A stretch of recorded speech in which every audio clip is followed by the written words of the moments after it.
En calmini bandiraɓe ɓe, en juurima, en puɗɗirima inde Gueno no kewɗen wiide guddite noppi kettoɗon ko ɓinguel mon Roi Sow gorko mo Fimbo. Hande paɗen koye sawru jimɗi ngo tonngol mum heeɓi temedere. ɓe mbi sallamtoro kuɗol ma weltini min, gonga holli min ko heewi jangini min, ko moƴƴi a tongini min, sabu ko feewi aɗa yadani min. aɗa nayi pular to woɗɗi, mbiɗa sago ma ko yo ɓamto, ha leñol ngol daro e ɗum ne farnoro. Seydi Sall lamtoro. Sall baalo a jarama gorko pullo dimo, a tenkini yiddema e pulagu, so windude e jangude, ka pullo dimo ka kanŋe, ko an wiyata ko bonnata innama aade ko jikku wona mbaadi. aɗa ummini ngotagu leƴƴi fof, ka darogal mo darma fof yehen hoore mum. ɗaɗine nguura hayso lekkiki taƴama, mbiɗa aduna ko mere ko golla hen fof janggo ma jangte. ko ɗo bindol irti haqqillaji ɓiɓɓe fulɓe e mbaadi findinde e aduna. sina tawa men mo yima laaɓe tigi, ƴiƴam pulagu anda hoore mum, hormo ɓandu mum. a jarama Seydi Sall. kakanŋeji cinkuɗi hande pulagu, so tawi hande won hertirɓe,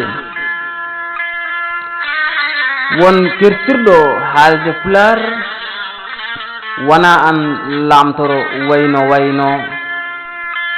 ndiyam rewi tan to rewno, taniraɓe ma ko golliɓe ko heewi. ceerno Amadou Cunno celaw mawgo jaaɓi yeddani, wadde ɓe dañi e gandal ko famdani. Bocara Sall tan tokoro ma falde may jabini ɗum yeddani. kalen mamdel jibi rakki Ali Seydi Sall. yen Abdoul ɓurɗo andirede cunnel ologa, jaɓi golle makko e mbawko makko. Farmata debbo julɗo tamnoɗo e lawol tijjane, jokkude endam mum fof alji mamma aw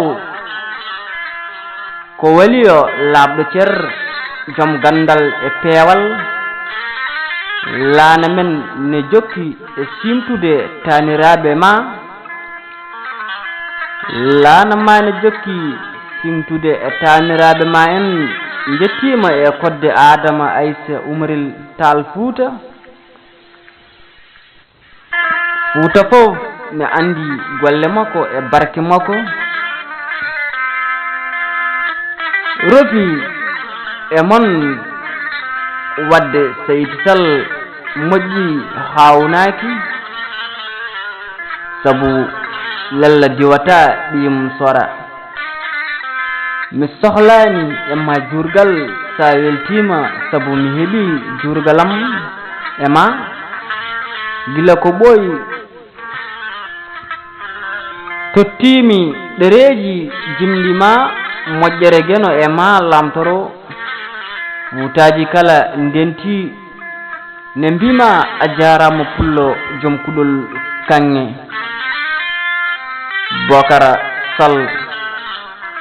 Gueno yettama en timmini hande temedere. ko ɗo jumol ngol haali en mbi yo nden ko Allah woni